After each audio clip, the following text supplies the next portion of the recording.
മിശിഹായിൽ സ്നേഹമുള്ള സഹോദരങ്ങളെ, ഇന്നേ ദിവസം നമുക്ക് ഒരു മനസ്സിലാക്കുന്ന ഭർത്താവ് ആരാണ് എന്ന് ഒന്ന് ചിന്തിക്കാമെന്നാണ് കരുതുന്നത്. Who is an understanding husband എന്ന് പറയുമ്പോൾ നമുക്കറിയാം, ഭർത്താവിന് വിഭിന്നയാണ് ഭാര്യ. നമുക്കെല്ലാം പറയാറുള്ളത് പോലെ ഈച്ച് പേഴ്സൺ ഈസ് യുണീക്ക്. ഓരോ വ്യക്തിക്കും വ്യക്തിയുടേതായ പ്രത്യേകതകളുണ്ട്. അപ്പോൾ ആ പ്രത്യേകതകൾ മനസ്സിലാക്കി നമ്മൾ അവരോട് ഇടപെടുവാനായിട്ട് പരിശ്രമിക്കേണ്ടത് ഒരാവശ്യമാണ്. ഉദാഹരണം പറയുകയാണെങ്കിൽ, ഒരു കുട്ടിയെ ചിലപ്പോൾ ഇഡിയറ്റ്, നിനക്കെന്നെ അറിയാം എന്നൊക്കെ പറഞ്ഞ് വഴക്ക് പറഞ്ഞാൽ ചിലപ്പോൾ കുട്ടി നന്നായിട്ട് പഠിക്കുന്ന കുട്ടികളുണ്ട്. എന്നാൽ മറ്റു ചില കുട്ടികൾ വളരെ നിരാശപ്പെട്ട് നിരുത്സാഹരായി മാറുന്ന ഒരു സാഹചര്യമുണ്ട്. അതുകൊണ്ട് ഞാൻ കൊണ്ടുവരുന്ന ചിന്ത മറ്റൊന്നുമല്ല, എൻ്റെ ഭാര്യ ഏത് തരത്തിലുള്ള ആളാണ് എന്ന് നമുക്ക് മനസ്സിലാവും. അത് മനസ്സിലാക്കി വേണം അവളോട് ഇടപെടുവാൻ എന്ന് ഞാൻ സൂചിപ്പിക്കുകയാണ്. രണ്ടാമത്, നിസ്സാര കാര്യങ്ങളിൽ അവൾക്ക് പേടിയുണ്ടാകും. ഭർത്താവ് ധൈര്യം പകരണം. പേടി സ്വാഭാവികമാണ് അവൾക്ക്. അപ്പോൾ നമ്മൾ അതിനൊക്കെ ധൈര്യം പെടുത്തി, ഞാൻ ഉണ്ട്, പേടിക്കേണ്ട, ധൈര്യമായിട്ടിരിക്കുക എന്നൊക്കെ ഒന്ന് പറയാനുള്ള ഒരു ചുമതല ഭർത്താവിനുണ്ട് എന്ന് ഞാൻ സൂചിപ്പിക്കുകയാണ്.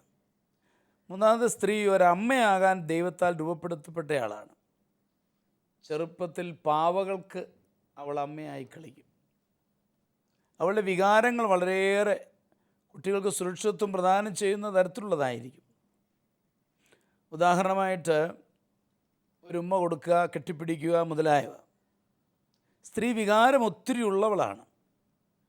വാത്സല്യം ഒത്തിരി കൊതിക്കുന്നവരുമാണ്. ചില ഭർത്താക്കന്മാർ ലൈംഗികതയിലൂടെ മാത്രം വാത്സല്യം പ്രകടിപ്പിക്കുന്ന വ്യക്തികളുണ്ട്. അത് വാസ്തവത്തിൽ അത് മാത്രം പോരാ എന്നുള്ളതാണ് ഞാൻ പറഞ്ഞു വരുന്നത്. പ്രത്യേകിച്ച് ഗർഭിണിയായിരിക്കുമ്പോൾ കൂടുതൽ വാത്സല്യം കൊടുക്കണം. ഇത് കുട്ടിക്ക് ഏറ്റവും നല്ലതാണ്. ഒരു ഉമ്മ, ഒരാലിംഗനം, ദയവുള്ളൊരു വാക്ക്, ഒരു താല്പര്യം കാണിക്കുക, ഇതൊക്കെ ചെറുതെങ്കിലും വലിയ കാര്യമാണ് എന്ന് മനസ്സിലാക്കുക. എഫെസോസുകാർക്ക് എഴുതിയ ലേഖനം 5-ാം അധ്യായം 31-ാം വാക്യം വളരെ പ്രസിദ്ധമാണല്ലോ. ഭർത്താവിനോട് പറയണം, മാതാപിതാക്കളെ വിട്ട് അവളോട് ഒന്നു ചേരുക. ആരെയും ഉപേക്ഷിക്കാറൊന്നുമല്ല അച്ഛൻ പറയുന്നത്, എങ്കിലും ആ ഐക്യം, ആ സ്നേഹബന്ധം വളരെ പ്രധാനപ്പെട്ടതാണെന്ന് സൂചിപ്പിക്കുകയാണ്. വികാരപരമായിട്ട് വിഭിന്ന പ്രകൃതിയോടെ ഉള്ളവർ ഭാര്യ ഭർത്താക്കന്മാരായി യോജിക്കാം. ഉദാഹരണമായിട്ട്, വാത്സല്യമുള്ള ഭർത്താവിനൊരു തണുത്ത ഭാര്യ, തണുത്ത ഭർത്താവിന് ഒരു വാത്സല്യമുള്ള ഭാര്യ, ഇതൊക്കെ ഉണ്ടാകാം. അത് ദൈവത്തിൻ്റെ പദ്ധതി തന്നെയാണ്, യാതൊരു സംശയമില്ല. അപ്പോൾ മറ്റേ ആൾ കൂടുതൽ ഉത്തേജിപ്പിച്ച് ആ സ്നേഹത്തിലേക്ക് കൊണ്ടുവരണം എന്നുള്ളതാണ് അച്ഛൻ സൂചിപ്പിക്കുക. എത്ര തണുത്ത ഭാര്യയാണെങ്കിലും ശ്രദ്ധ, പ്രശംസ, ദയ, പരിഗണന ഇഷ്ടപ്പെടുന്നു. ഒരു ഭർത്താവ് തന്നെ നന്നായി ഇഷ്ടപ്പെടുന്നു എന്ന് കാണുമ്പോൾ തിരിച്ച് സ്നേഹം കൊടുക്കാതിരിക്കത്തില്ല. സ്നേഹം കൊണ്ട് നേടിയെടുക്കുക, അതാണ് ഞാൻ ഉദ്ദേശിച്ചത്. ഫിലിപ്പിയർ 2:4-6 വരെ വാക്യങ്ങൾ നിങ്ങൾക്കറിയാം. സ്വന്തം താല്പര്യം മാത്രം നോക്കാതെ മറ്റേ ആളിൻ്റെ താല്പര്യം പരിഗണിക്കുക. ആ വാക്കുകൾ നമുക്ക് പ്രധാനപ്പെട്ടതാണ്. എനിക്ക് എങ്ങനെ എൻ്റെ ഭാര്യയെ നേടാൻ പറ്റും, അവളെ കൂടുതൽ തീക്ഷ്ണതയാക്കാൻ പറ്റും എന്ന് ചിന്തിച്ച് ആവശ്യമായിട്ടുള്ള ഇടപെടലുകൾ നമ്മുടെ ഭാഗത്തുനിന്നുണ്ടാവണം. ചിലപ്പോൾ വാത്സല്യം സ്വീകരിക്കാനുള്ളൊരു മൂഡിലല്ല ഭാര്യ എന്ന് തോന്നിയാൽ അല്പം പിൻവലിയെന്നാണ് അർത്ഥം. ശരി, മൂടിയാണ് പൊതുവേ.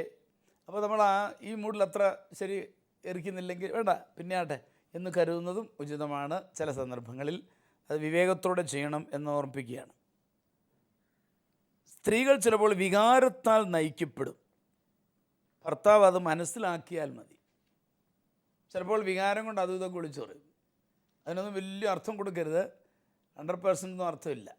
വികാരം വരുമ്പം വായി തോന്നുന്നൊക്കെ അങ്ങോട്ട് അടിക്കും. പിന്നീടിരുന്ന് അത് വേണ്ടായിരുന്നു, ആ വാക്ക് മോശമായിപ്പോയി, ഇനി ചിന്തിക്കുന്ന ഒത്തിരി സ്ത്രീകളെ നമുക്കറിയാം.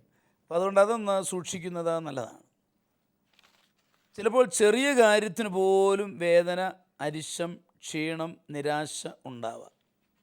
നല്ല ഭർത്താവ് സ്നേഹത്താലും വാത്സല്യത്താലും അതിനെ നേടിയെടുക്കണം എന്നുള്ളതാണ് എനിക്ക് പറയാനുള്ളത്. അപ്പോൾ ചിലപ്പോൾ ഇവൾക്ക് ചില അവസരങ്ങൾ നമ്മൾ ഭർത്താക്കന്മാർ ചിന്തിക്കുമ്പം വലിയ കാര്യമൊന്നുമല്ല. ചെറിയൊരു വേദന വന്നാൽ അവൾ വളരെ അങ്ങ് വിഷമിച്ചു, അയ്യോ എനിക്ക് മരിക്കാൻ പോവാണ്, ഇങ്ങനെയുള്ള വേദനകളൊക്കെ പ്രകടിപ്പിക്കും. അവളുടെ വികാരത്തിലൊരു തീവ്രതയുള്ളതുകൊണ്ടാണ് കേട്ടോ. അതുപോലെ തന്നെ അരിശം, ഭയങ്കര അരിശം വന്ന് ചിലപ്പം അതെങ്ങനെയാണ് റിയാക്ട് ചെയ്യുന്നത് നമുക്കറിയാൻ പാടില്ല. ചിലപ്പോൾ അത് പ്രകടിപ്പിക്കുന്ന രീതികളുണ്ട്. ക്ഷീണം, ഓ എനിക്കൊന്ന് കിടന്നാൽ മതി, ഇനി ഒന്നും ചെയ്യാൻ പറ്റുകയില്ല, ഇങ്ങനെയൊക്കെ പറയും. അതല്ല, അങ്ങനെ ക്ഷീണമില്ലെന്നൊന്നും വിചാരിക്കാനല്ല ഞാൻ പറഞ്ഞത്, മനസ്സിലാക്കി എടുക്കണം എന്നുള്ളതാണ് ഞാൻ ഉദ്ദേശിച്ചത്. അപ്പോൾ അങ്ങനെ അതെല്ലാം മനസ്സിലാക്കിക്കൊണ്ട് സ്നേഹവും വാത്സല്യവും കൊടുത്ത് അവളെ നേടിയെടുക്കണം. അതാണ് എനിക്ക് എൻ്റെ പ്രിയപ്പെട്ട ഭർത്താക്കന്മാരോട് ഇന്ന് നിർദ്ദേശിക്കാനുള്ളത്. അത് കൺസിഡർ ചെയ്യുക. നമ്മുടെ ജീവിതത്തിൽ എങ്ങനെ അത് പ്രാവർത്തികമാക്കണമെന്ന് ആലോചിച്ച് ഒരു തീരുമാനത്തിൽ എത്തിച്ചേരുക. ഈ വാക്കുകളോടുകൂടി ഇന്നത്തെ കത്തുകളിലേക്ക് നമ്മൾ കിടക്കുകയാണ്. ഇന്ന് നമ്മളുടെ ആദ്യത്തെ കത്താരുടെതാണ് മിനി? അച്ഛ, കാഞ്ഞിരപ്പള്ളിയിൽ നിന്ന് ഷാനി എഴുതിയ കത്താണിത്. ശരി. പ്രിയപ്പെട്ട അച്ഛ, എൻ്റെ ഭർത്താവ് ആരും അറിയാതെ ദീർഘനേരം ഫോണിലൂടെ സംസാരിക്കുന്നു. ആദ്യമൊക്കെ ഞാൻ സംശയിച്ചില്ല. പിന്നീട് എനിക്ക് മനസ്സിലായി അദ്ദേഹം വിളിക്കുന്നത് അയൽപ്പക്കത്തെ ഒരു സ്ത്രീയാണ്. ഞാനിത് തെളിവ് സഹിതം പിടിച്ചു. അവൾ അത്ര നല്ല സ്ത്രീയുമല്ല. ഒരു ദിവസം ഞാൻ അവളോട് ഇതേപ്പറ്റി സംസാരിച്ചപ്പോൾ അവൾ പറഞ്ഞു, എന്നെക്കൊണ്ട് കൊള്ളാഞ്ഞിട്ടാണ് എന്ന്. അതെന്നെ വല്ലാതെ വേദനിപ്പിച്ചു. എൻ്റെ ഭർത്താവ് നന്നായി കുടിക്കും. ഇടയ്ക്ക് കുറച്ച് നാളത്തേക്കുമൊക്കെ നിർത്തും. കുടിച്ചാൽ പിന്നെ എന്നോട് വലിയ വഴക്കാണ്. എന്നെ അടിക്കും. മദ്യമില്ലെങ്കിൽ പ്രശ്നമില്ല താനും. ഞങ്ങൾക്ക് 2 മക്കളാണുള്ളത്. +1 പഠിക്കുന്ന പെൺകുട്ടിയും 9 പഠിക്കുന്ന ഒരു ആൺകുട്ടിയും. ഞങ്ങളുടെ അച്ഛനും അമ്മയും വീട്ടിലുണ്ട്. അപ്പൻ വളരെ നല്ല സ്വഭാവമുള്ള ആളാണ്. അമ്മയുടെ നാക്ക് ഗുണമില്ല. ഞങ്ങൾ 2 പേരും ജോലി ചെയ്യുന്നുണ്ട്. എൻ്റെ ഭർത്താവ് ജോണിയുടെ മദ്യപാനവും ദുസ്വഭാവവും മാറുവാൻ ഇനി ഞാൻ എന്തു ചെയ്യണം? വേണ്ട നിർദ്ദേശങ്ങൾ നൽകണമേ. തീർച്ചയായിട്ടും ഷാനിയുടെ വിഷമങ്ങൾ ഞാൻ മനസ്സിലാക്കുന്നു. അവളുടെ സംസാരം അതിലേറെ വിഷമിപ്പിച്ചു എന്ന് എനിക്കറിയാം. അതാണ് ഷാനിയെ ഏറ്റവും വേദനിപ്പിച്ചത്. എന്നെക്കൊണ്ട് കൊള്ളാഞ്ഞിട്ടാണ്. അത് ഏതൊരു സ്ത്രീയോട് പറഞ്ഞാലും ആ സ്ത്രീക്ക് ഒത്തിരി വിഷമം ഉണ്ടാകുമെന്ന് എനിക്ക് മനസ്സിലാവുന്നുണ്ട്. സ്വാഭാവികമാണ് ഈ വിഷമമെന്നാണ് ഞാൻ എടുത്തു പറയുക. ഇവിടുത്തെ വില്ലൻ വാസ്തവത്തിൽ മദ്യപാനമാണ്. നമ്മൾ അതാണ് പരിഹരിച്ചെടുത്താൽ ആ കുടുംബം രക്ഷപ്പെടുമല്ലോ. അവൻ ചെന്ന് കഴിയുമ്പോൾ എല്ലാ തിന്മകളും ഉണരും. അതുകൊണ്ട് നമുക്ക് റൂട്ടെ പിടിക്കാം. മദ്യപാനം നിർത്താനായിട്ട് പ്രേരിപ്പിക്കണം. അതിലേതാണ് നല്ലത് എന്ന് എനിക്ക് പറയാനുള്ള ഷാനി ആലോചിക്കണം. കൗൺസിലിംഗ് ഉപകാരപ്രദമാണ്. ചിലർക്ക് ധ്യാനത്തിലൂടെ ഒരു മാറ്റത്തിലേക്ക് വരാം. മറ്റു ചിലർക്ക് ചികിത്സകൾ വേണ്ടി വരാൻ സാധ്യതയുണ്ട്. എന്ന ഷാനിയുടെ വിവേകപൂർണമായ ചിന്തയ്ക്ക് ഞാൻ വിടുകയാണ്. ഉൽപ്പത്തി 19:35 മദ്യപാനം മൂലം ലോത്ത് പാപം ചെയ്യുന്നത് നാം കാണുന്നുണ്ട്. അപ്പം മദ്യം അകത്ത് ചെന്നാൽ പിന്നെ വിവേകമില്ല. മകളെ പോലും ദുരുപയോഗിക്കാനിടയാവുന്ന നിമിഷങ്ങളൊക്കെ ഉണ്ടാവും. അതാണ് മദ്യം എന്തുമാത്രം ഉപദ്രവകാരിയാണെന്നുള്ളതിന് ഒരു വലിയ തെളിവാണ്. മദ്യപാനം നിർത്താനായിട്ട് ഷാനി മുട്ടിപ്പായിട്ട് പ്രാർത്ഥിക്കണം. ചേട്ടൻ പ്രാർത്ഥന കൊണ്ട് നേടാത്തായിട്ടൊന്നുമില്ല. നന്നായിട്ട് പ്രാർത്ഥിക്കണം. ഏത് പരിശ്രമത്തിലൂടെയാണ് നീങ്ങുന്നതെങ്കിലും പ്രാർത്ഥന വളരെ വലുതാണ്. അതൊരു അടിസ്ഥാനമായിട്ട് കൊടുക്കണമെന്ന് ഓർമ്മിപ്പിക്കുകയാണ്. കുട്ടികൾക്കുണ്ടാകുന്ന ദുർമാതൃക വളരെ പ്രശ്നം സൃഷ്ടിക്കുന്നതാണ്. കുട്ടികളുണ്ട്, അവർക്ക് ഈ നമ്മുടെ മദ്യപാനം, അപ്പൻ്റെ മദ്യപാനം ദുർമാതൃക കൂടിയാണ്. അതവരുടെ ജീവിതത്തെ തകർക്കും. പ്രഭാഷകൻ്റെ പുസ്തകം 41:7 ദൈവഭയമില്ലാത്ത പിതാവിനെ മക്കൾ കുറ്റപ്പെടുത്തും എന്ന് പറയുന്നുണ്ട്. അവരിപ്പം ചെറിയ പ്രായമാണ്, അവർ വളർന്നു വരുമ്പോഴത്തേക്ക് അപ്പനെ കുറ്റപ്പെടുത്തും. അതുകൊണ്ടത് വളരെ സൂക്ഷിക്കേണ്ട ഒരു കാര്യമാണ്. അതിനാൽ ആ കുടുംബം എത്രയും വേഗം നവീകരിക്കപ്പെടണം. ഷാനി നന്നായിട്ട്, ഷാനി വിശ്വാസത്തോടെ തിരുരക്തം തളിച്ച് കുടുംബത്തിനായിട്ട് പ്രാർത്ഥിക്കുക. ഇനി അയൽവക്കത്തെ സ്ത്രീയോട് ക്ഷമിച്ച് പ്രാർത്ഥിക്കുമ്പോൾ ഫലം കിട്ടും. ശരിയാണ്, അവൾ പറഞ്ഞു വെച്ച് കട്ടിയായിപ്പോയി, ആർക്കും വിഷമം തോന്നുന്നതാണ്. എങ്കിലും ദൈവനാമത്തിൽ തമ്പുരാൻ നമ്മളോട് കാണിക്കുന്ന കരുണ എത്ര വലുതാണ്. ഇത് കരുണയുടെ വർഷം കൂടിയല്ലേ. അത് ക്ഷമിച്ച് ദൈവത്തോട് പ്രാർത്ഥിക്കുക. അവൾക്ക് വേണ്ടിയും കൂടെ പ്രാർത്ഥിക്കണം. അപ്പോൾ സ്നേഹത്തോടെ ജോണിയെ ഒരു കൗൺസിലിങ്ങിനോ ധ്യാനത്തിനോ ചികിത്സയ്ക്കോ ഒക്കെ പ്രേരിപ്പിക്കുക. അങ്ങനെ ചെയ്യുമ്പോൾ തീർച്ചയായിട്ടും അത് നന്മയിലേക്ക് വരും, യാതൊരു സംശയമില്ല. പിന്നെ അമ്മയുടെ നാക്കിനെ പറ്റി പറഞ്ഞിട്ടുണ്ട്. എല്ലാവരും ഒരുപോലെ ഇരിക്കുകയല്ലോ, അതുകൊണ്ട് ക്ഷമിക്കുക. അതൊന്നും വലിയ ഗൗരവമായിട്ട് എടുക്കാതെ വിട്ടുകളയാ. അച്ചാച്ചൻ വളരെ നല്ല അച്ചാച്ചനാണെന്ന് പറഞ്ഞു, അതിൽ ദൈവത്തിന് നന്ദി പറയാം. തീർച്ചയായിട്ടും ഇതേപ്പറ്റി എന്താണ് മിനിക്ക് പറയാനുള്ളത്? എനിക്ക് പറയാനുള്ളത്, ഈ ഷാനിയുടെ ഏറ്റവും വലിയ ദുഃഖം ആ അയൽപക്കത്തെ സ്ത്രീ നിന്നെ കൊണ്ട് കൊള്ളിയലഞ്ഞിട്ടാണ് എന്ന് പറഞ്ഞതാണ്. ഒരു ഭാര്യയും ഒരിക്കലും കേൾക്കാൻ ഇഷ്ടപ്പെടാത്തൊരു വാക്കാണത്. പിന്നെ ഈ കത്തിൽ നമുക്ക് മനസ്സിലാകുന്ന ഭർത്താവിന് ഭാര്യയോട് സ്നേഹമുണ്ട്. മദ്യപിക്കുമ്പോഴാണ് കൂടുതൽ പ്രശ്നം വരുന്നത്, ആ കുടുംബത്തിൽ സംഭവിക്കുന്നത്. അപ്പം മദ്യപാനം ഒഴിവാക്കാനുള്ള എന്തെങ്കിലും പദ്ധതി നോക്കി ധ്യാനം കൂടുകയോ കൗൺസിലിങ്ങിന് പോവുകയോ പിന്നെ ഉപവാസം എടുത്ത് പ്രാർത്ഥിക്കുക ഭർത്താവിന് വേണ്ടി മദ്യത്തിൽ നിന്ന് പിന്മാറാനായിട്ട്. പിന്നെ ഭാര്യ ഇങ്ങനെ വേദനിക്കുമ്പോൾ അമ്മ ഇങ്ങനെ പിന്നെ ചീത്ത വാക്കുകളുടെ പറയുമ്പം ഭാര്യയുടെ വേദന ഇരട്ടിയാവും. അപ്പം കുടുംബത്തെ സമർപ്പിച്ച് മാതാവിൻ്റെ മധ്യസ്ഥയെ കൊടുത്ത് നമുക്ക് പ്രാർത്ഥിക്കാം കുടുംബം രക്ഷപ്പെടാൻ വേണ്ടി. കുടുംബം രക്ഷപ്പെടാൻ വേണ്ടി പരിശുദ്ധ അമ്മയുടെ മധ്യസ്ഥം കൂടി യാചിക്കണം എന്നുള്ളതാണ് മിനി പ്രത്യേകമായിട്ട് പറയുന്നത്. ഇതേപ്പറ്റി എന്താണ് ജെയിംസിന് പറയാനുള്ളത്? ഇവിടെ നിന്നെ കൊണ്ട് കൊള്ളുകയില്ലാഞ്ഞിട്ടാണ് എന്ന് ആ സ്ത്രീ പറഞ്ഞെന്ന് പറഞ്ഞു. അത് ഈ പ്രിയ സഹോദരി ചിന്തിക്കണം. ഒരുപക്ഷെ ഒരു ലൈംഗിക മേഖലയെക്കുറിച്ചല്ലായിരിക്കാം ആ വാക്കുകളിലൂടെ. പിന്നെ ആ ഭർത്താവ് ആഗ്രഹിക്കുന്നത് വാത്സല്യത്തോടു കൂടിയുള്ള ഇടപെടൽ, മാന്യമായ സംസാരം, അംഗീകാരം. ഒരു ഭർത്താവ് എന്ന നിലയിൽ അംഗീകാരം ഒരു ഭർത്താവിന് എപ്പോഴും അത്യാവശ്യമായ കാര്യമാണ്. അത് അംഗീകരിക്കുന്നു എന്ന് കണ്ടു കഴിഞ്ഞാൽ ആ സ്ത്രീയെ വളരെ സ്നേഹത്തോടു കൂടി സ്വീകരിക്കുകയും ഒരുപക്ഷെ ഇങ്ങനെയുള്ള വലിയ തിന്മകളിൽ നിന്നും ഒത്തിരി പേർ രക്ഷപ്പെട്ടതായിട്ട് കാണുന്നുണ്ട്. ഭർത്താവിനെ അംഗീകരിച്ചാൽ മതി. ഒരുപക്ഷെ ഇവരുടെ ജീവിതത്തിൽ അതാണോ സംഭവിച്ചെന്ന് അറിഞ്ഞുകൂടാ. എങ്കിലും അത് സഹോദരി പരിശോധിക്കട്ടെ, ഞാൻ ഭർത്താവിനെ എത്രമാത്രം അംഗീകരിക്കുന്നു. അതുപോലെ ഭർത്താവിൻ്റെ അമ്മയാണേലും അപ്പനെയാണേലും കുറ്റം പറഞ്ഞാൽ ഭർത്താവിനെ ഇഷ്ടപ്പെടത്തില്ല. അത് എല്ലാ സ്ഥലത്തും കാണുന്നൊരു സംഭവമാണ്. മാതാപിതാക്കളെ കുറ്റം പറയാത്ത ഒരു ഭാര്യ അവരെ പരിചരിക്കുന്നു, അവരെ സ്നേഹിക്കുന്നു, അവരെ കരുതുന്നു, അവർക്ക് വേണ്ടി ജീവിക്കുന്നത് കാണുമ്പോൾ എനിക്ക് തോന്നുന്നത് നിസ്സാരപ്പെട്ട പ്രശ്നങ്ങളെ ഇവിടെ ജീവിതത്തിലുള്ളൂ. അങ്ങനെയൊക്കെ ചെയ്തു കഴിഞ്ഞാൽ ഒരു പക്ഷേ അമ്മയോടൊരു പക്ഷേ ഈ സഹോദരി പ്രതികരിക്കുന്നുണ്ടാവാം എന്തെങ്കിലും പറയുമ്പോൾ. അവളുടെ വിഷമം കൊണ്ടാണ്. എങ്കിലും അമ്മയെ സ്നേഹിക്കുകയും ഉൾക്കൊള്ളുകയും അത് കുടുംബാന്തരീക്ഷം അത്യാവശ്യമാണ്. ഭർത്താവ് ഭാര്യയുടെ അടുത്താണ് തൻ്റെ അപ്പനെ അമ്മയെ ആക്കിയിട്ട് പോകുന്നത്.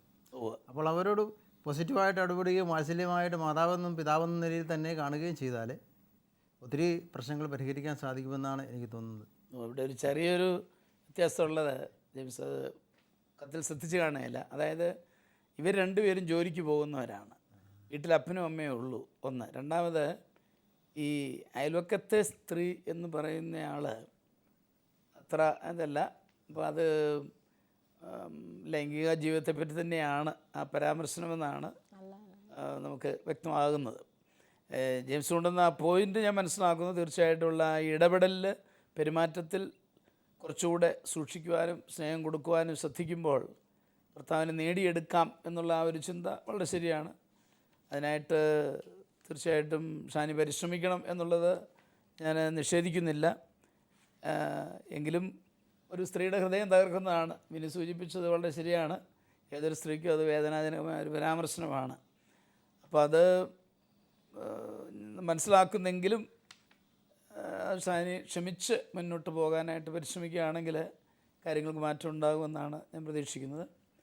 അപ്പോൾ ജെയിംസ് പറയാനുള്ളത് അത്രേ ഉള്ളൂ അല്ലേ? ഭർത്താവ് മദ്യപാനത്തിന് അടിമപ്പെട്ട വ്യക്തിയാണ്. ഭർത്താവിന് വേണ്ടി സ്നേഹബുദ്ധിയെ പ്രാർത്ഥിക്കുവാനുള്ള ഉത്തരവാദിത്വം ഭാര്യയ്ക്കുണ്ട്. ഭാര്യ ഭർത്താവ് ഉറങ്ങുമ്പോൾ അദ്ദേഹത്തിൻ്റെ ശിരസിൽ കൈവച്ച് പ്രാർത്ഥിക്കട്ടെ.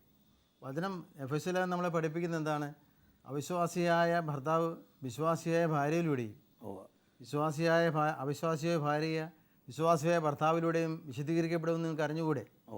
ഇത് മനസ്സിലാക്കിയിട്ട് പ്രാർത്ഥിച്ച് ആ വ്യക്തിയെ നേടിയെടുക്കുവാനായിട്ട് അതും ഒരു ആയുധമായിട്ട് ഇപ്പോൾ പല സൊല്യൂഷൻസും നമ്മുടെ ഭാഗത്ത് കിട്ടും. ബഹുമാനപ്പെട്ട അച്ഛനും മറ്റെല്ലാവരും പറയുന്നതിലൂടെ പല സൊല്യൂഷൻസ് കിട്ടും. അതിലൊരു സൊല്യൂഷനായിട്ട് പ്രാർത്ഥന എടുക്കട്ടെ. അപ്പോൾ തീർച്ചയായിട്ടും സഹോദര ജീവിതത്തിൽ വിജയം വരിക്കുന്നത് കാണുവാനായിട്ട് നമുക്ക് സാധിക്കും. തീർച്ചയായിട്ടും ജെയിംസ് അവതരിപ്പിച്ചത് പ്രധാനമായിട്ടും ഞങ്ങൾ പറഞ്ഞതിനോട് ചേർത്തുകൊണ്ട് അവതരിപ്പിച്ചത് അദ്ദേഹം കിടന്നുറങ്ങുമ്പോഴും ഭാര്യ വിശ്വാസത്തോടു കൂടി അദ്ദേഹത്തിന് വേണ്ടി പ്രാർത്ഥിക്കുക. ഒരുപക്ഷെ പറ്റുമെങ്കിൽ അദ്ദേഹത്തിന് ശരീരത്തെ സ്പർശിച്ചുകൊണ്ട് തന്നെ പ്രാർത്ഥിക്കുക, അത് മാറ്റം വരുത്തും എന്നുള്ളതാണ് അനേകമാളുടെ അനുഭവം അദ്ദേഹം പറയുകയുണ്ടായി. അതുകൊണ്ട് ഷാനി അതും ചിന്തിക്കണം എന്നാണ് അത് പ്രധാനപ്പെട്ടതാണെന്ന് ഞാൻ എടുത്തു പറയുകയാണ്. അതുപോലെ ഞാൻ നേരത്തെ സൂചിപ്പിച്ചതുപോലെ കൗൺസിലിങ്ങോ ധ്യാനമോ അതുപോലെ ചികിത്സയോ ആവശ്യമായ വേണ്ടതുപോലെ ചെയ്യണം എന്നുകൂടെ ഷാനിയോട് ഓർമ്മിപ്പിക്കണം. ഞങ്ങൾ തീർച്ചയായിട്ടും ഷാനിക്കും കുടുംബത്തിനു വേണ്ടി പ്രാർത്ഥിക്കാം. എല്ലാം ദൈവാനുഗ്രഹപ്രദമായി തീരും. ഷാനി സാക്ഷ്യമായിട്ടത് പറയും എന്ന് തന്നെ ഞങ്ങൾ വിശ്വസിക്കുകയാണ്. നമുക്ക് അടുത്ത കത്തിലേക്ക് കിടക്കാം അല്ലേ? അച്ഛാ, ഞാൻ കൊട്ടാരക്കരയിൽ നിന്ന് സുഷമ്മയാണ് എഴുതുന്നത്. അച്ഛാ, ഞാനൊരു പ്രേമബന്ധത്തിൽ പെട്ടുപോയി. ഞങ്ങൾ തമ്മിൽ ആഴമായി അടുത്തു. എനിക്ക് അവനെ മറക്കാൻ പറ്റുന്നില്ല. വീട്ടുകാർ വിവാഹത്തിനെതിരാണ്. ഞങ്ങൾ ഇടയ്ക്ക് വഴക്കു പിടിക്കും. എങ്കിലും എനിക്ക് അവനെയും അവൻ എന്നെയും മറക്കുവാൻ സാധിക്കുന്നില്ല. ഞാനിപ്പോൾ പള്ളിയിൽ പോക്ക് നിർത്തി. കുമ്പസാരിച്ചിട്ട് ഒത്തിരി നാളായി. എനിക്കിപ്പോൾ എന്നോട് തന്നെ വെറുപ്പാണ്. എനിക്ക് എന്ത് ചെയ്യണമെന്നറിയില്ല. ഈ സാഹചര്യത്തിൽ എങ്ങനെ മുന്നോട്ട് പോകണമെന്ന് അച്ഛൻ പറഞ്ഞു തരാമോ? തീർച്ചയായിട്ടും സുഷമ കത്തെഴുതിയതിൽ ഞാൻ അഭിനന്ദിക്കുന്നു. അതിനുള്ള നല്ല മനസ്സ് കാണിച്ചല്ലോ, അതുകൊണ്ട് ഞാൻ പ്രത്യേകം സന്തോഷിക്കുകയാണ്. എന്നാൽ കത്ത് വളരെയേറെ ക്ലിയറാണ് എന്ന് പറയാൻ പറ്റുന്നില്ല, കാരണം സാഹചര്യങ്ങൾ അത്ര ക്ലിയർ അല്ല. എങ്കിലും ഒരു മറുപടി തരാൻ ശ്രമിക്കുകയാണ്. ഈ പ്രേമം എത്ര പക്വമാണെന്ന് ഗൗരവമായിട്ടൊന്ന് ചിന്തിക്കണം. നിങ്ങളുടെ പ്രായമൊന്നും പറഞ്ഞിട്ടില്ലാത്തതിന് എനിക്ക് മറുപടി അല്പം വിഷമമാണ്. എങ്കിലും ആഴമായിട്ട് അടുത്തു, മറക്കാൻ പറ്റുന്നില്ല എന്നൊക്കെയുള്ള സൂചനകൾ വെച്ച് ഞാൻ പറയും, ദൈവഹിതം എന്തോ അതിനായി വിട്ടുകൊടുക്കുക. ദൈവമേ, നിൻ്റെ ഇഷ്ടം എന്താണോ അത് നിറവേറട്ടെ, അതിനുവേണ്ടി പ്രാർത്ഥിക്കുക. പള്ളിയിൽ പോക്ക് നിർത്തിയത് വലിയ തെറ്റാണ്. കാരണം നമ്മളെ ഒന്നിപ്പിക്കുന്ന ആ ദൈവം, ആ ദൈവത്തെ, ദാതാവിനെ അനുസ്മരിക്കാതെ ദാനം എങ്ങനെ സ്വീകരിക്കാൻ പറ്റും? അത് വലിയ ഒരു തെറ്റ് തന്നെയാണ്. കാരണം ദൈവമാണ് കുടുംബജീവിതം സ്ഥാപിച്ചത്. പങ്കാളിയെ നിശ്ചയിച്ചു വച്ചിരിക്കുന്നു ദൈവമാണ്. സുഭാഷിതം 19:14 പറയുന്നുണ്ട്, ദൈവദാനമാണ് പങ്കാളി. വീടും സമ്പത്തും പിതാക്കന്മാരുടെ അവകാശം ലഭിക്കുന്നു. എന്നാൽ വിവേകവതിയായ ഭാര്യയാകട്ടെ ദൈവദാനമാണ്. അതുപോലെയാണ് ഭർത്താവ്. ദൈവദാനത്തെ സ്വീകരിക്കുവാനായിട്ട് നമ്മൾ തമ്പുരാനോട് കൂടെ അടുക്കുക വേണ്ടത്. കുമ്പസാരം ചെറിയ കൂദാശയാണെങ്കിലും വലിയ ശക്തി പകരുന്നതാണ്. നമുക്ക് ദൈവം തന്ന വലിയൊരു അത്ഭുതമാണത്. ഞാൻ എപ്പോഴും തമ്പുരാന് നന്ദി പറയുന്നൊരു കാര്യമാണ്. പക്ഷെ ഞാൻ വലിയ ഭാവിയായതുകൊണ്ടാവാം, നമുക്ക് എന്ത് കുറവുകളുണ്ടെങ്കിലും തമ്പുരാൻ്റെ അടുത്തോട്ട് ചെന്ന് കരഞ്ഞ് പറഞ്ഞു കഴിയുമ്പോൾ തമ്പുരാൻ അതെല്ലാം ക്ഷമിക്കുകയാണ്. ആ കൂദാശയിൽ നിന്ന് അകന്നത് വലിയ ശക്തി നമുക്ക് നഷ്ടപ്പെടുത്തുകയാണ്. അതിനിടെ വരരുത് മോളെ സുഷമയെന്ന് എടുത്ത് പറയുകയാണ്. അതിൽ എത്രയും വേഗം എല്ലാം ഏറ്റുപറഞ്ഞൊരു നല്ല കുമ്പസാരം നടത്തണം. നമുക്ക് ഏതാണ് ഏറ്റവും സാഹചര്യം ഒക്കുന്നത്, അല്ലെ എവിടെയാണ് എന്ന് അന്വേഷിച്ചിട്ട് അതിനായിട്ട് പരിശ്രമിക്കണമെന്ന് പ്രത്യേകമായിട്ട് ഞാനൊന്ന് എടുത്തു പറയുകയാണ്.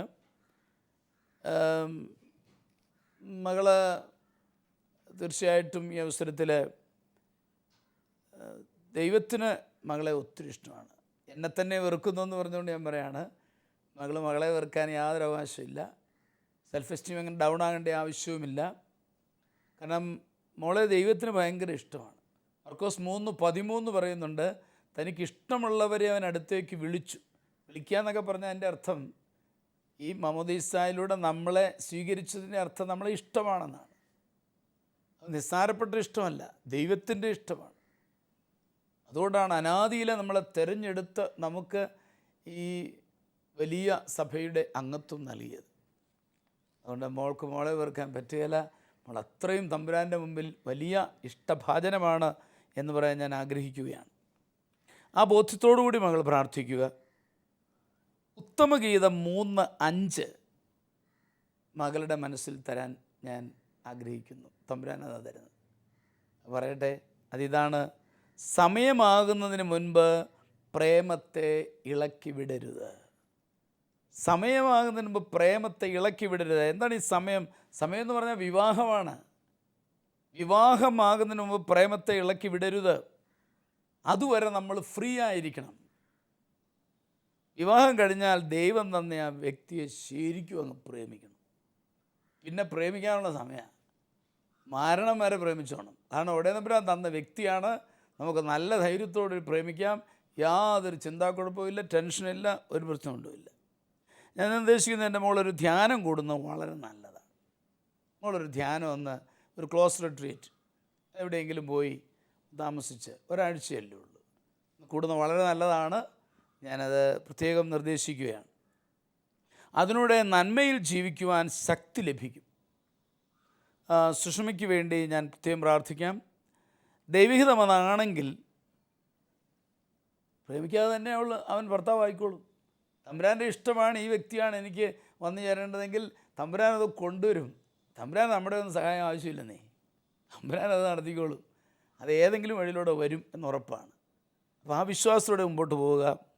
ടെൻഷനെല്ലാം കളഞ്ഞ് മിടുക്കിയായിട്ട് ഈശോയുടെ മകളായിട്ട് മുന്നോട്ട് നീങ്ങണം. ഞങ്ങൾ തീർച്ചയായിട്ടും പ്രാർത്ഥിക്കാം. ഇതേക്കുറിച്ച് എന്താണ് ജെയിംസിന് പറയാനുള്ളത്? നമ്മുടെ സഹോദരിയുടെ എഴുത്തിൽ നിന്ന് ഓ, ആ സഹോദരി ഇപ്പോൾ വളരെ അസ്വസ്ഥയാണെന്നാണ് എടുത്തു പറഞ്ഞിരിക്കുന്നത്. അതെ അതെ. സാധാരണ പ്രേമം മനസ്സിന് ആനന്ദവും വളർച്ചയും പ്രദാനം ചെയ്യുമ്പോൾ ഈ മകളിൽ നിന്ന് അസ്വസ്ഥയാണ്. ഉൽപ്പത്തിയുടെ പുസ്തകത്തിൽ പാപം ചെയ്ത മനുഷ്യനെ നമ്മൾ കാണുന്നുണ്ട്. അവൻ ദൈവം പതിവ് പോലെ ഉലാത്തുന്ന ശബ്ദം കേട്ടപ്പോൾ മരത്തിൻ്റെ പിമ്പിൽ ഒളിച്ചു. അവൻ ആദ്യമേ ദൈവത്തിൽ നിന്ന് അകലുക, ദൈവത്തിൽ നിന്ന് അകന്ന് ഒളിച്ചിരിക്കുക. തുടർന്ന് ദൈവം അവരെ എവിടെയാണെന്ന് അന്വേഷിച്ച് കണ്ടെത്തിയപ്പോൾ കഴിക്കരുതെന്ന് പറഞ്ഞ ഭക്ഷണം നീ കഴിച്ചോ, പഴം കഴിച്ചോ എന്ന് ചോദിച്ചപ്പോഴത്തേക്കും സഹോദരനെ കുറ്റപ്പെടുത്തുന്നു. ഇപ്പം നോക്കുക, ഇവിടെ ഈ സഹോദര ജീവിതത്തിലും ഇതുപോലെയുള്ള സംഭവങ്ങൾ കണ്ടുവരിക. പടിപടിയായിട്ട് അവസാനം പറയുക, എന്നിൽ നിന്ന് തന്നെ നമ്മൾ പാപത്തിന് വലിയ ദുരവസ്ഥയാണ്. നമ്മൾ എന്നിൽ നിന്നും അകന്നു പോകുന്നു, ദൈവത്തിൽ നിന്നാകുന്നു, സഭയിൽ നിന്ന്, സഹോദരനിൽ നിന്നാകുന്നു, തന്നിൽ നിന്ന് തന്നെയാകുന്നു. എനിക്ക് എന്നോട് തന്നെ വെറുപ്പാണ്. കാരണം എൻ്റെ വില, ബഹുമാനപ്പെട്ട ലൂസിച്ചൻ പറഞ്ഞതുപോലെ, മനുഷ്യൻ്റെ വില മനുഷ്യന് മനസ്സിലാക്കാൻ സാധിക്കാത്തത് കൊണ്ട് അവനെ വെറുക്കുക. മനുഷ്യൻ്റെ വില ദൈവം ശരിക്കും അറിഞ്ഞതുകൊണ്ടാണ് തൻ്റെ പുത്രനെ തന്നെ ലോകത്തിലേക്ക് അയച്ച് അവനെ വീണ്ടെടുത്തത്. അവനോളം വില സ്വർഗത്തിന് പോലും നൽകാതെയാണ് പരിശുദ്ധനായവൻ തൻ്റെ പുത്രനെ ലോകത്തിലേക്ക് അയച്ച് അവനെ വീണ്ടെടുത്തത്. ഈ അവസ്ഥയിൽ നേടിയെടുക്കപ്പെട്ടൊരു വ്യക്തിയാണ് സുഷമ. ആ മകൾ അത് മനസ്സിലാക്കിയാൽ മതി. എന്നിട്ട് അവൾ എവിടെ നിന്നാകുന്നുവോ അവിടേക്ക് തിരികെ വരിക. ദൈവത്തിൽ നിന്നാകുന്നു, അതായത് ഇന്ന് സഭയിൽ നിന്നാകുന്നു പോയി. ഉദാശകളില്ല, കുർബാനയില്ല. അങ്ങനത്തെ അവസ്ഥയിൽ ആർക്ക് പിടിച്ചു നിൽക്കാൻ സാധിക്കും? തീർച്ചയായിട്ടും പിടിച്ചു നിൽക്കാൻ സാധിക്കില്ല. എന്തുകൊണ്ടാണ്? പരിശുദ്ധ കത്തോലിക്ക സഭയുടെ നന്മ എന്താണ്? കത്തോലിക്ക സഭയുടെ നന്മ ഇപ്രകാരം തകരുന്ന വ്യക്തികളെ വീണ്ടെടുക്കുവാനുള്ള സൊല്യൂഷൻസ് അല്ലെങ്കിൽ കൗതാശികമായ വഴികൾ കർത്താവ് സ്ഥാപിച്ചിട്ടുണ്ട്. അതിലൂടെ എല്ലാവരും രക്ഷപ്പെട്ടുകൊണ്ടിരിക്കുക. ഇത് സഭയുടെ വലിയ നന്മയാണ്. പുറത്ത് നിൽക്കുന്നവരെല്ലാം പറയുന്നുണ്ട്. ഈ നന്മയിലേക്ക് പ്രവേശിക്കുവാനായിട്ട് ഈ പ്രിയപ്പെട്ട സഹോദരിക്ക് സാധിച്ചാൽ അവർ രക്ഷപ്പെട്ടു. അവളത് ചെയ്താൽ മതി. അപ്പോൾ നമ്മൾ വേറൊരു വചനഭാഗത്ത് നമ്മൾ കാണുന്നുണ്ട്, കൊരിന്ത്യർ ലേഖനത്തിലെ 6:13 പറയുന്നുണ്ട്, ശരീരം എന്തിനു വേണ്ടിയുള്ളതാണ്? ദുർവൃത്തിക്ക് വേണ്ടിയുള്ളതല്ല, പിന്നെയോ ശരീരം കർത്താവിനുള്ളതാണ്. അതുകൊണ്ടാണ് കർത്താവ് നമ്മളെ നേടിയെടുക്കാൻ കാരണം. ഇത് എനിക്കുള്ളതാണ്. ജെറമ്യാ പറയുന്നു, നീ എനിക്ക് വിലപ്പെട്ടവനാണ്, പ്രിയങ്കരനാണ്, അമൂല്യനാണ്, വില നിശ്ചയിക്കാനാവില്ല നിൻ്റെ വില. ഇത് മനസ്സിലാക്കിയാൽ നമുക്ക് പാപത്തിൽ ചെന്ന് ചാടാൻ സാധിക്കത്തില്ല. ഈ പെട്ടുപോയി എന്നാണ് മകൾ പറഞ്ഞിരിക്കുന്നത്. പെട്ടുപോയി. അപ്പോൾ പെട്ടുപോയ അവസ്ഥയിൽ സഹായിക്കുവാനായിട്ട് കർത്താവിൻ്റെ കൈകൾക്ക് നീളമുണ്ട്. അങ്ങോട്ട് തിരിഞ്ഞു വരിക, അവിടെ തിരിഞ്ഞു വന്ന് ആ നന്മയെ ആസ്വദിക്കുക. വീണ്ടും ആനന്ദത്തിലും, പഴയ അവസ്ഥ എന്തായിരുന്നു? സന്തോഷത്തിലായിരുന്നു, സമാധാനത്തിലായിരുന്ന അവസ്ഥയിലേക്ക് മകൾക്ക് വരുവാനായിട്ട് സാധിക്കട്ടെ എന്ന് ആശംസിക്കുകയാണ്. അതിനുള്ള സാധ്യതകളെല്ലാം സഭയിൽ തുറന്നിട്ടിരിക്കുകയാണ്.